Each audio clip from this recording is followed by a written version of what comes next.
Well, hi team. I'm Fitz Koehler, your super bossy fitness pro and race announcer and author from fitzness.com.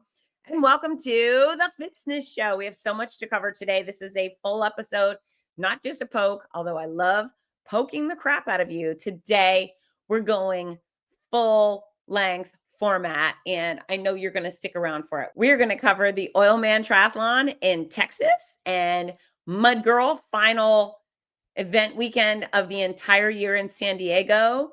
And then, of course, the big debate over PJs on planes and a few more things. So stick around. Here we go.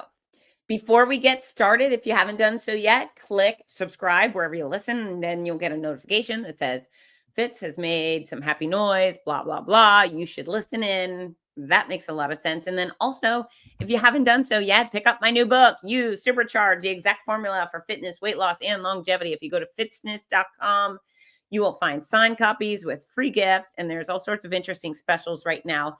Specifically, if you would like a great gift for your friends, for your family, buy four, get one free. That brings it down to 20 something a book.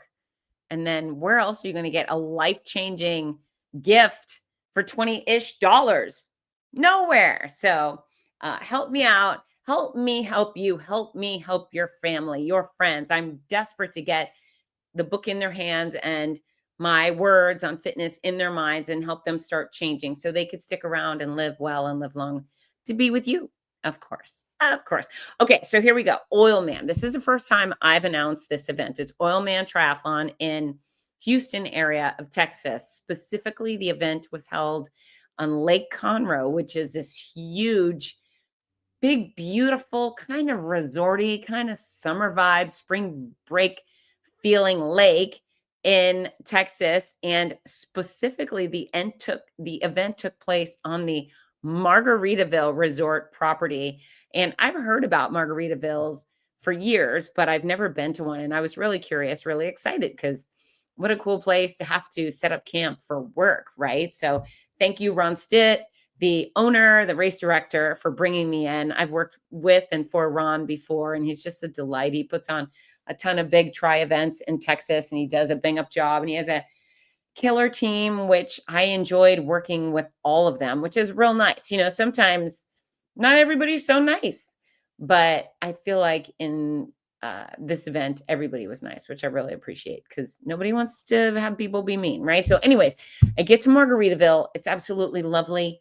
My room feels like I'm on the beach. It's got these wooden shutter things. I've got this big luxurious bath, which I got to tell you, I used every single night I was there. Gorgeous shower with teal tiles, and I don't know, it was just fabulous. The living room was separate from the bedroom. I had a door. Not that there was anybody coming or going, but it's kind of nice to shut the door. Anyways, I like the Margaritaville resort. They've got 2 restaurants. They've got a really lovely pool area with a hot tub, multiple pools. Oh, and they've got an actual water park on property. I did not take part in because I'm not 7, but there were big slides and there was a lazy river. And I probably could have gone to take part in those things, even though I'm not 7, but it was great. It was absolutely fantastic. If you're looking for something fun to do as a couple with some pals or as a family, highly recommend at least Margaritaville in Lake Conroe. It was wonderful. But the event itself was fantastic. I think total buy-in, we had about 1,000 athletes, which is a solid size try for a road race. Maybe it's not the biggest, but for triathlon, pretty darn big. I think it was about 900-ish adults for the Sunday event, but Saturday we were filled with kids and ridiculousness, absolute mayhem. And I love the fact that Ron and his crew were going for silly.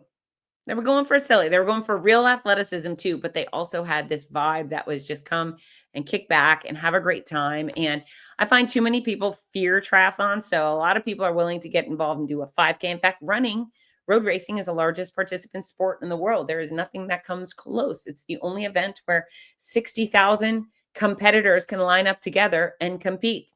That's the type of numbers we see in professional soccer and football stadiums, right? We see those big numbers as fans in the running industry because our natural ability is to walk and run.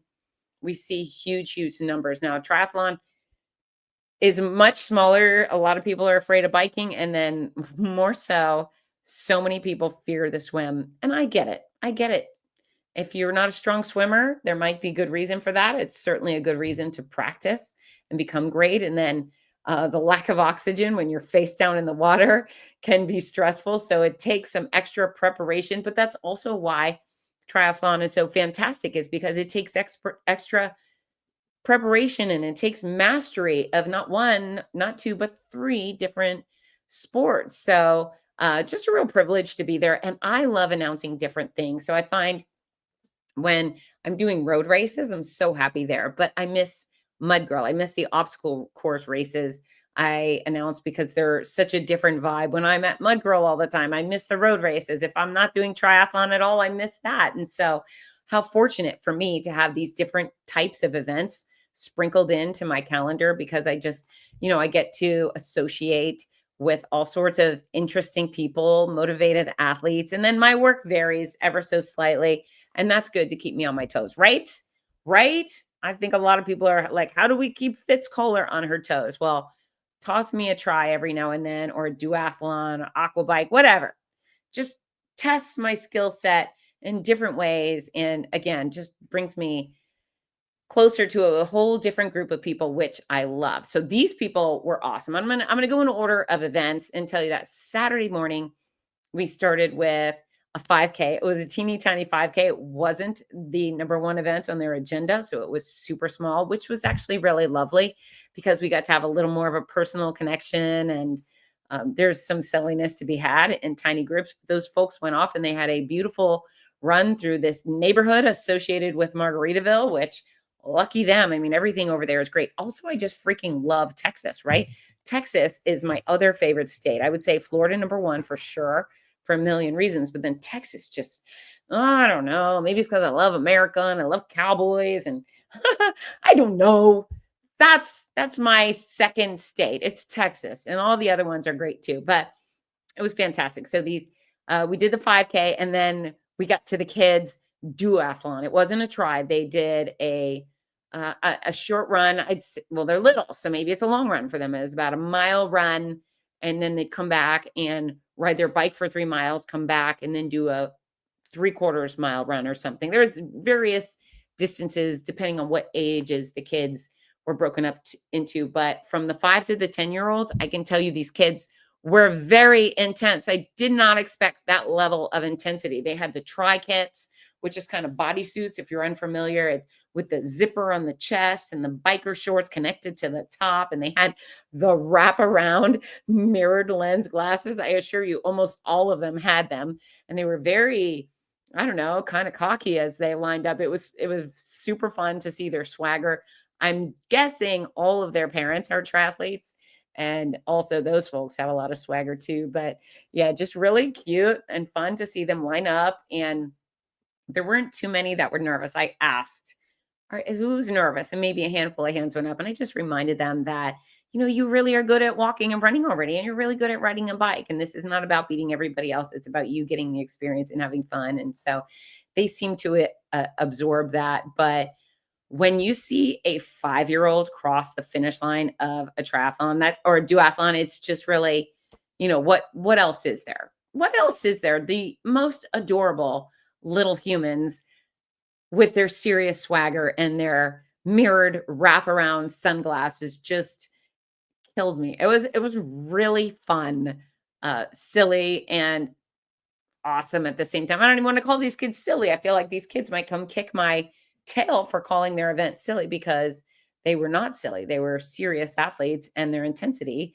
made me giggle. I'm going to tell you that. It made me giggle. And then we got to the 11 to 15-year-olds, and they were really intense, which one would maybe not expect at that young age. But boy, they went in and out of transition like they totally knew what they were doing, and they flew through their courses. And again, the coolest outfit in the shades. And I don't know. It's just a different culture. I feel like Texas has some real intensity there that I haven't seen in other states for children's events. But it was cool. So why not? So that was a fun, easy morning. We were out there for a couple of hours. Everybody walked away with a very fun belt buckle and beach towels, and Ron just pours on the hoopla and the presents to these athletes. He's got a great knack for that. The other thing that was interesting is, so I was told I'd be working with a guy named Sky, who is a local DJ. They says he's announced some races and they really like him.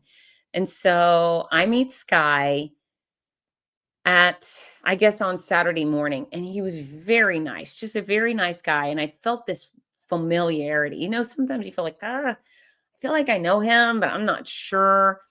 And then Sky eventually told me that he thought I was kind of familiar. And so we were kind of racking our brain trying to figure out how we might know each other.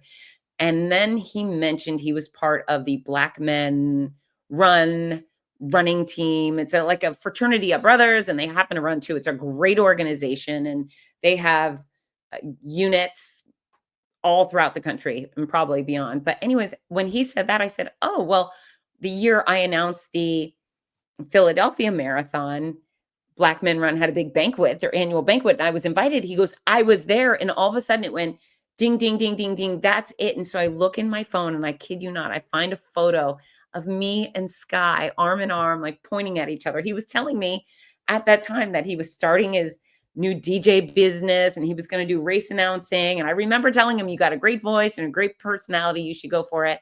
And he did. And he's doing great. He's so busy, so successful, and just what a treat. So sometimes it's weird to work with people. Sometimes they don't have a similar vibe. Like I insist that things be a certain level of high energy and happy. If I'm working with someone who's very low key and reads a script word for word, it becomes really challenging for me. And really the issue is I've been hired to deliver a certain experience to this race organization. And if I'm put with someone who's far less energetic, it hinders my ability to do that. But that did not happen with Sky. Sky's fantastic. And it was just a thrill to be by his side all weekend. So hi, Sky, if you're listening, I love you. And I'm excited for baby number 6. Good luck with all that and his beautiful little wife. So that was kind of fun. And then Saturday night, we tag teamed. I worked the start line. He worked the finish of the It's 5 o'clock somewhere island triathlon. Now, this thing was actually ridiculous, and I love ridiculous. My gosh, if you want to throw silly and fun in any sort of athletic event space, I'm your girl. The triathlon was, I think we only had about 30 people participate, but it started at the Margaritaville pool, and we provided all sorts of big inflatable, silly inflatables. So there were these sharks with handles and flamingos and all sorts of bizarre things, but we would send off 5 athletes at a time, and they would get on their inflatable and have to swim across the pool. And then they'd get out and they'd go into this covered area to gather their tricycle, which is an adult tricycle. And some of them had no steering capabilities. It was so funny. And they had to ride these big trikes around this parking lot, which was hilarious. And then when they finished that, they went and got on a butt scooter, the kind kids use in PE, but they were a little bigger, and they got on the butt scooter and they had to scoot, digging their heels in. And they were being peppered with, or I should say, pelted with water guns and bubbles. And it was just really, really fun. And again, high five to Oilman for fostering this situation. It just, it's nice. It's nice when people have a good time, right? I love the silliness, and I love the people who are gamers. I say, okay, I'm going to be ridiculous and I'm going to go for it. And boy, did they ever. So that was a great ad. If you're looking for a try, perhaps Oilman is right for you. And I hear it's the 4th largest try outside of Ironman events in America. So worthy of a visit for sure. And there were so many kids that took part. It was a real family event, and love that. And then of course I went back to my room and I had a hot bath and watched my Florida Gator football team lose, but I don't even care. I'm just happy to be a Gator and watch some sports, even if we're losing. Take a bath. I watched the football game on my laptop from the bath. That's as good as it gets, right? Oh, and mind you, that was my 2nd bath of the weekend, because I took one the night before when I arrived. So I'm bragging. But I think when you go to a resort, even if it's for work, you should do resorty things. You should get in the hot tub, which I did. You should get in the pool, which I did. And you should get in the bathtub, which I did. I'm kind of the soaking monster, apparently, but it was fantastic. And a lovely place to be. Now, Sunday morning, we had the official serious triathlon. There was a half distance and a sprint distance. And it's really cool to line up lakeside with hundreds of athletes that are going to fling themselves into open water. A pool is one thing, but when you get into a lake or the ocean, it takes a lot of courage. Now, I'm not saying this to deter you, to tell you it's so scary. It's not. I've done it. It's just water, and there's all sorts of safety mechanisms out on these courses. There's folks on paddle boards and in jet skis, and there's inflatables. So if anyone's in crisis, and someone's going to come and get you, but to be out there with, I think total we had 900 adults in mostly in wetsuits. I look around and they're average people. Eh, Maybe there were some elite athletes in the group, not too many, but they were average people. And in their wetsuits, they all looked like superheroes. You know what I'm saying? If we could put any five of them together, they could be misconstrued for some Marvel or DC comic conglomerate. And I like that. I like that very much. And they lined up. I yelled go, or we had the start pistol go off. Dave Rainey, he's the co-owner. He turned 79 that day. So we had a nice little birthday party for him. Happy birthday again, Dave Rainey. You created something phenomenal, and you should be very proud of that. But yeah, each two athletes at a time would go in every 6 seconds, and just it's fun for me to watch grown-ups have fun, pursue athletic adventure, do the things I'm always trying to harass you all, my listeners, to do. I'm always saying, go do it, go do it. And then there I am witnessing people do the thing. It's fantastic. Now, the first swim, I think, was a mile point. I'm going to get shot by someone who's pissed that I don't remember the distances, but over a mile.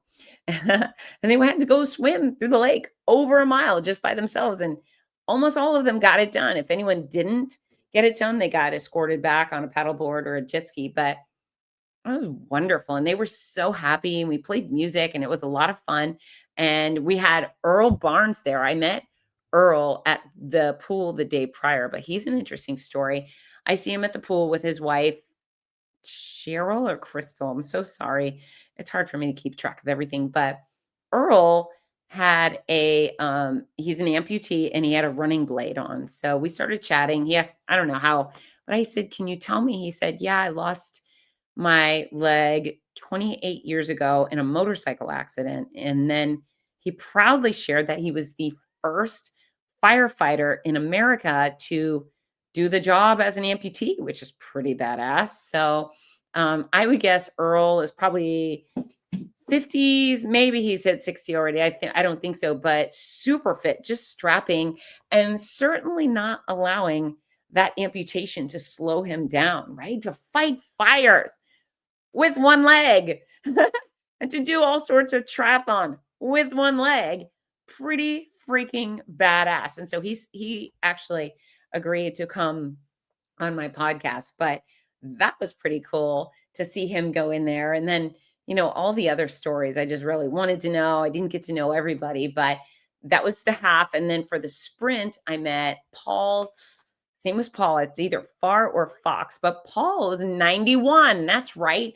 91 years young, headed out to do a half-mile swim and a 13-mile bike and a 5K run. And what a phenomenal gentleman. I mean, really, 91. How many of you out there are in your 30s, 40s, 50s and have said things like, I'm old?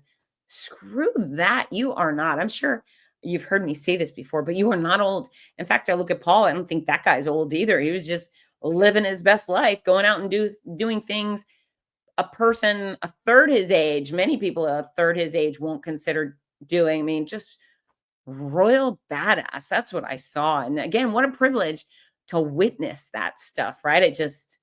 I don't know. I fell in love at the start line, as I do, but it was really rewarding. So they all went into the water, and I had a little break because it takes a while for people to do transition. They got to go swim and then go to transition and then go on the bike and get back to transition and then go for a walk or run. So I had a good amount of time between yell and go and then welcoming our first athlete to the finish line. Now, let me tell you, the finish line was fantastic. All of our athletes were rewarded a big old belt buckle, an Oilman Triathlon belt buckle, which they can wear about town. Normally you would be considered kind of weird if you continued wearing your race medal all over the place. But if you got a belt buckle, well, it's just holding up your pants. Too bad for anybody who doesn't like the fact that you're also sharing a big deal accomplishment as you hold up your pants. So I love the belt buckles. The other thing they had at the finish line, well, they had a lot. They had a lot of great snacks, and they had uh, beer, and they had pizza for absolutely everybody, including the spectators, which was pretty lovely.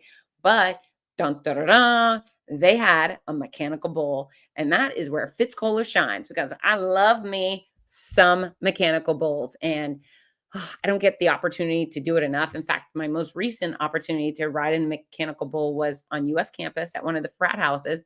I went to parties before a football game with my daughter, and the frat had a mechanical bull, and I wanted to ride it so bad. But really, my fear was that I would become Barstool Sports Mom. I didn't want to end up on Barstool riding, riding the bull, my gator gear with a beer in one hand. I just thought, no, that's not the way I want to be on social media. So I restrained myself from getting on the bull. But at this event, it was perfect.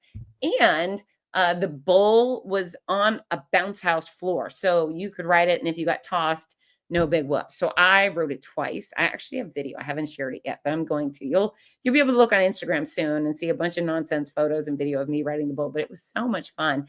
Also, here's something to point out, is that when I got there, Ron, a race director, he gave me a cowboy hat with the Oilman logo on the front. I thought, this is great. And plus, I love cowboy hats. I have plenty of my own.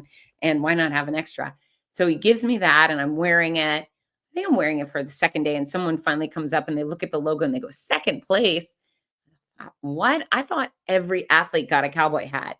I did not realize that he gave me one of the age group awards. So if you win overall or an age group, you go away with a first, second, or third place cowboy hat. Hilarious that he gave me second place. So I thought, maybe I should be sad. Maybe Sky was a first place announcer, but Sky didn't even get a hat. So I don't know. It just was very funny. And I'm so glad it's second place. I think it's way funnier that way than if it was first. You can barely see the second place on it. But yeah, I got a great new hat and kept the sun out of my face or off my face. And it's second place. So I won something in Texas. I sure did. But it was awesome. We had a wonderful weekend. Everyone was in good spirits. The spectators at the finish line were awesome. I made a ton of friends with people just loitering in tents, celebrating their favorite runners, or people who crossed the finish line and went and loitered. I made, Dave Webb, Mr. Spud, and there's Jason Wright, who we call Mr. Wright or Mr. Wright now. And there's the Ohio State guys. And I don't know, just a bunch of fun folks. And now I've got some extra new besties in Texas, which I like very, very much. But I highly recommend this event. And folks, if you were part of the event, congratulations. Perhaps you say hello on Instagram. You say, I was there and I heard you singing poorly into the microphone. You shouldn't do that while you're working, and I will consider it. But yeah, it was great. It was a fantastic event. I'm so happy I got to announce it. And if you're considering a try, you should do it. Don't hesitate. Just figure it out. Start swimming, start biking, start walking or running. And there are coaches specifically for triathlon. So if you're nervous that you may not be able to do it yourself, you don't have to. You can go get an actual professional or certified coach who can guide you through it all and get you to your finish line. Okay, next up, Mud Girl San Diego. So this is a deal with Mud Girl. Hopefully you all know all about Mud Girl, but Mud Girl is an obstacle course race series for women. The distances are about 5K-ish. There's 20-ish obstacles per race or per event. And the obstacles are the star of the show. So much fun. There's inflatables. It's all very doable, but they're targeting women who want to have a good time, either alone or with a pack of friends. And we've been to, I think, 24, maybe 26 event locations around America. I think we began in Florida and North Carolina, went up the East Coast, went to Middle America, Chicago, and We went to Utah and Denver, and then finished up on the East Coast with Portland and California and Texas. And anyways, all over the freaking place. And it is so much fun. Now, unlike the other events where I'm a start and a finish line person, at Mud Girl, I just man the start line all freaking day because we can only send off athletes in groups of maybe 100 or so. So if I have 7,000 athletes in one day, I have to yell go 70 times. And before we do that, though, I get them all engaged, informed, and we dance and we hug, and it's hilarious. I mean, we just have such a good time. And not every so Ginger, my daughter, also announces Mud Girl, and she does a bang up job. We don't do it the same exact way, but I like to put the spotlight on our athletes. And so I have a little stage and I'll just point at someone. I just randomly pick someone out of the crowd. I don't know, maybe they had a big smile or they look a little spunky. And I'll say, you come here. I get them on the stage, say, okay, you're our dance leader. And so I make them dance and I make everybody else follow them. And you just never know what you're going to get. You talk about life being like a box of chocolates. Imagine if some rando on the street started dancing and you had to follow along. I mean, sometimes people are excellent dancers. Some people maybe don't have any rhythm at all, but that's still awesome. And it's just fun and funny, and people get a kick out of being silly together. And it's nice to see people who are scared to come on my stage do it and then feel proud about that. So I bully a lot of people at Mud Girl. You get up here. And almost everybody does what I tell them to do because I'm in charge, right? But we had a great time. And so our races are always so fun. Mud Girl is just a high energy, happy experience for everybody involved. But we have a team.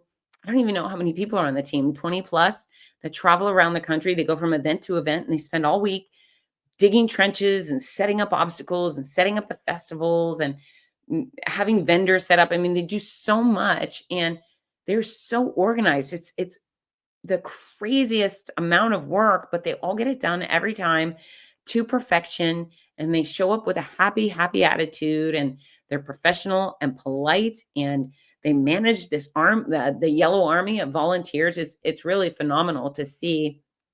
Again, very different than road racing.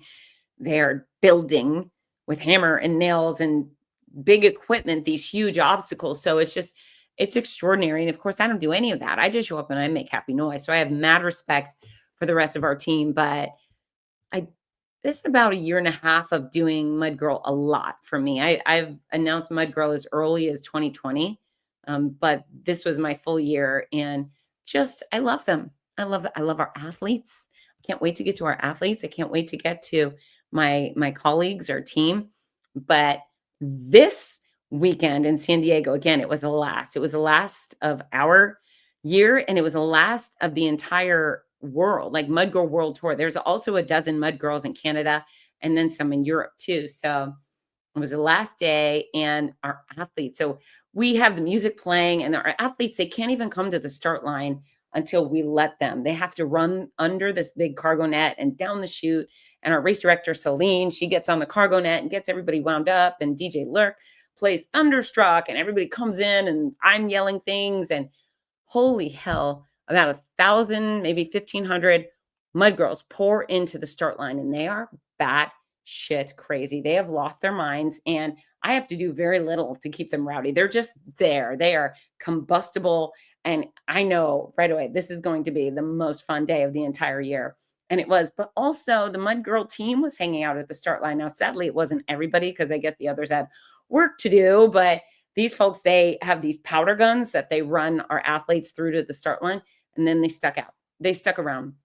And so it was my privilege to be able to introduce each of them to our athletes, and they got a round of applause. And, just sharing, these are the people behind the scenes that put this all together. And the whole Mud Girl team, they all stayed at the start line and they danced with us, and they played and they posed for photos with us. And it was just really meaningful to me to have their buy-in and their taking part, and just such a fun crew.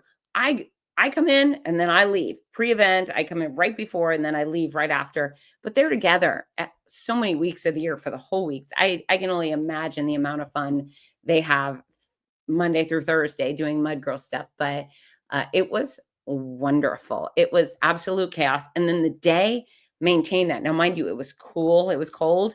It was a little rainy at the start. So it wasn't hot or oppressive. It was just the perfect temperature for people to show up and want to be rowdy. And the rowdiness never stopped. It's just rowdy, rowdy, rowdy, which for me is, oh my gosh. I mean, I'm addicted to it. I can only imagine that's what people who do cocaine feel. I've never done drugs ever, any sort of drugs. Take that other than like chemo, medicine stuff, but I've never taken the funsy drugs.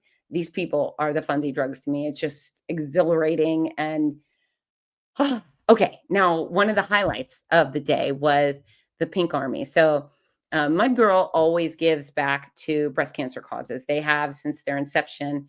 This year, they decided to start their own foundation, the Pink Army Foundation, and with that, they put out an application for uh, or a call for women who have had breast cancer or do have breast cancer to apply to be part. I think they call it Compete for the Cure, but they chose, I think, a couple dozen women, about 20-ish.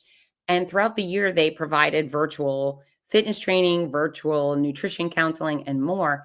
And then they flew as many of them in that could make it this weekend. So I think we had 14 breast cancer fighters, they call them, from around America fly into San Diego. They had a big fun weekend with all sorts of niceties. And then at about 11 o'clock on Saturday, they arrived. So they have a big banner and they have matching shirts. And gosh, you're just so cute. I can only imagine how much they bonded before they showed up to the cargo net to come through. But I created a tunnel with all the people that were already in line at the start line, and they came through with their banner. And oh, it was just extraordinary. The cheers, they got so much love from our other mud girls and our spectators. And I was able to introduce each one, and they told us what their name was and how many years cancer free they are, or one just had chemo on Monday, and then one is living with stage 4 breast cancer. She calls herself a thriver. And so many women do. Even some men have metastatic breast cancer that, as of right now, there is no cure for, but they can live long and they can live well with it. So it's just really exciting and meaningful to introduce them to everybody. Tina on our team, she's 3 years breast cancer free. I of course shared that I think 6 years now breast cancer free. It's just wonderful. And then when we huddled up to send them off, everybody just exploded and like this love bomb. But it looks like they had a blast, and they came through the finish line together. And again, they got their banner. And I told DJ Lurk, I said, why don't you play Unstoppable by Sia? People like that. And so they do. And these women come through the finish line. Oh, I'm sorry. As soon as that was done, he plays Miley Cyrus's The Climb. So just put yourself in that space, listen to those songs in your head, and see a bunch of women who have had cancer come to the finish line together, holding hands. And the tears, oh my gosh, it was so much joy and so much emotion. And just, you know what? Most people don't get this at work, right? You don't get that if you're mowing lawns for a living. I don't know. I mean, mad respect to anyone with any job, but what a privilege, right? Just joy, joy, joy, joy. Even when there's hardship, as an athletic community, wrap people in joy and just make it better. So it was great. It was great. It was the funnest day of the year. It was the longest day of the year. I didn't leave there till 3:30, which was fine by me, but a treat. And I hope that you will look at your calendar for next year. I don't have a contract yet. I predict that hopefully they'll invite Ginger and I to announce again. But even if I'm not there, it's a wonderful, wonderful event series. And don't be afraid. Don't be afraid of the mud. Don't be afraid of the obstacles. I mean, there's some people that are super fit doing it. And then there's, I would say, a lot of people who have never even considered fitness go through and do these events and have a great time. So you should. You should do it. You got that? Okay. All right. And next up, I want to chat about something I just made a reel for from Atlanta Airport yesterday. But our transportation secretary, Sean Duffy, he's been talking about holiday travel. I just happened to catch it yesterday on the news while I was on a flight from San Diego to Georgia to Atlanta. And he was saying, be nice, come prepared to be patient and polite. It's Thanksgiving.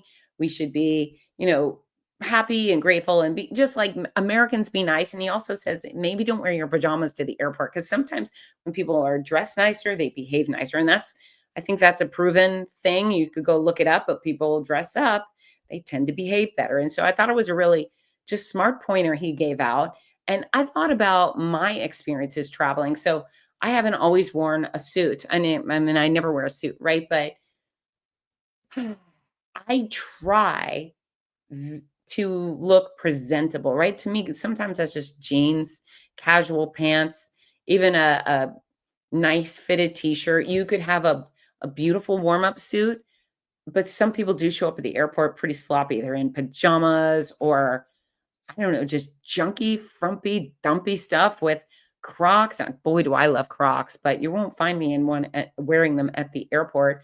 And then shower caps, actually shower caps at the airport. And so I know that yesteryear, probably before I was alive, people were wearing suits and dresses and heels and all the thing at the airport.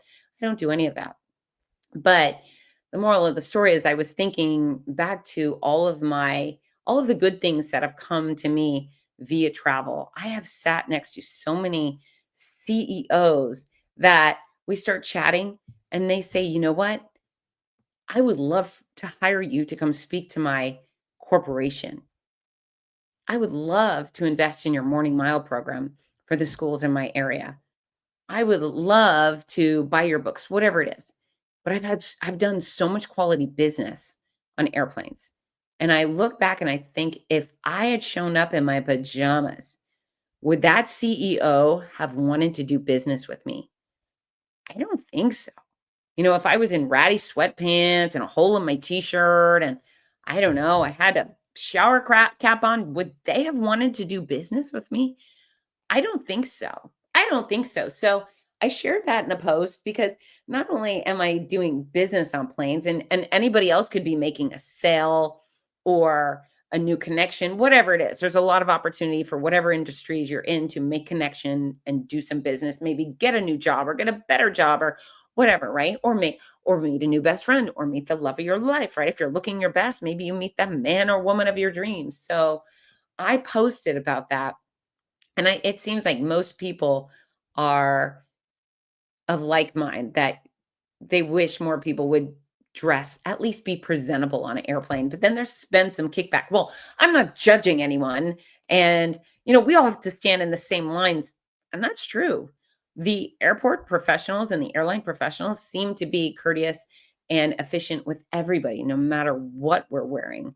However, are you missing out on opportunities because you're sloppy? Would you go to a restaurant sloppy? Would you go, I don't know, to the bank? I don't know you know what I'm saying? I mean, they're sloppy, which tells people something about you, especially if you're in a professional place like an airport.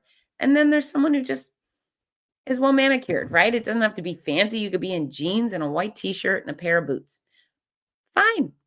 Looking good, looking sharp. I see a lot of people wearing soft fabrics, elastic waistbands. They're very comfortable, but they look put together. They look like they cared. And so I am not accusing anyone of being a bad person by dressing sloppy, but I know that I would have missed out on a lot of opportunity and I would be out a lot of money had I worn pajamas or showed up at the airport like a slop. You know what I'm saying? So you don't have to dress nice. You certainly don't have to put on heels or a suit or any of those things. But if you're going to travel, perhaps you consider dressing at least casual nice or putting on your greatest, most attractive sporty outfit and leaving the Crocs and pajamas and shower cap in your bag or at home. That's my thoughts. It's just about opportunity lost. If you look sloppy, you may miss out on opportunity. I once was flying out to, I think, announce the Monterey Half Marathon in San Jose. And I think I was supposed to fly out on a Thursday or a Friday, something like that. But the day before, there was, all this hubbub because there was a hurricane coming to Florida, coming towards Gainesville, and they were going to maybe shut the airport down the next day. So I called Delta. I said, "Hey, can you get me on a flight today?" They said, "Yeah, we've got one that boards in about an hour and 15 minutes. I went, "Holy crap." So I was mostly packed about 70 something percent of the way. I threw some things in the bag and I got in the car and I drove to the airport. And when I got there, I realized I was wearing Crocs. and I was wearing these big, dumpy, frumpy sweatpants, and Lord knows was on my upper body. I don't even know. I just didn't even consider my appearance when I was rushing to get to the airport. And so I got there, and when I got to Atlanta, I went into the Sky Lounge. And the Sky Lounge is a little nicer, right? There's not a lot of people in scroungy things in the Sky Lounge, although there are some.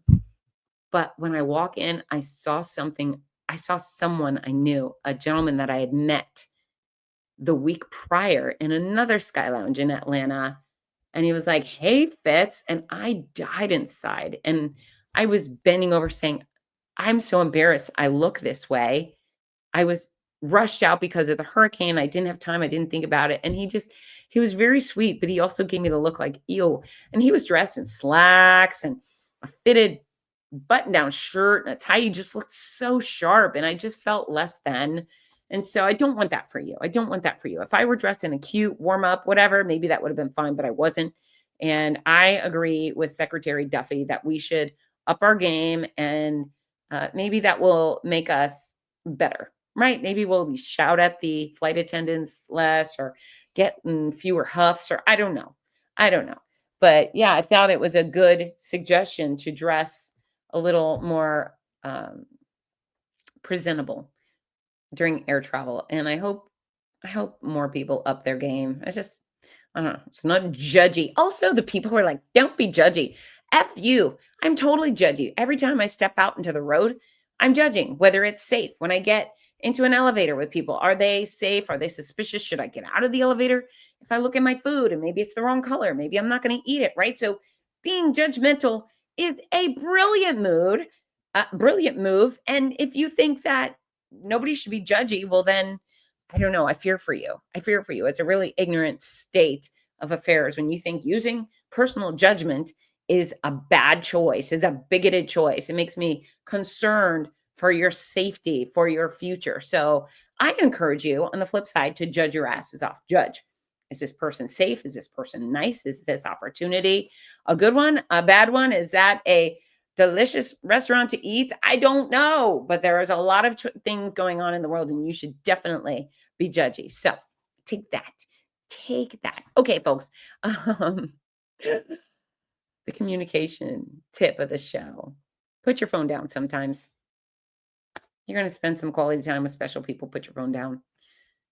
Maybe you want to set the little moon or whatever notification so only your elderly parent can get through, or only your youngest child can get through, but not everybody. And certainly turn the notifications off on your texts, on your emails. You don't need them throughout your day. And if you're getting together with someone and your phone keeps buzzing or beeping or making some sort of auga sound, it's rude. So turn the phone on silent, leave it in your bag, leave it in your car, whatever. I think that's a courteous move that will allow you to connect more deeply with the people you care about. Okay. And then here is our song of the show, because I can't get it off my mind. Nellie's Flap Your Wings. That's right. Drop down and get your eagle on. Flap Your Wings. It's on my fitzness playlist on Spotify. And boy, I could tell you could do all sorts of fun stuff. I was doing squat jumps to this song the other day, and it was really good. But I also think that you should do whatever version of booty shaking or twerking that you like to do, because I don't know, it's Flap Your Wings. I don't think there's anywhere way around it. You should get your eagle on. So I love you. Thank you so much for listening, folks. If you haven't done so yet, click subscribe. Come visit me on Instagram. Say hi. If you have any questions for a future Q&A episode of the Fitzness Show, lay it on me. And soon we are going to start talking about healthy holiday hacks. That's right. Let's navigate the holidays. Get to New Year's fitter, not fatter. I love you. Get to work. Bye, team. Mwah.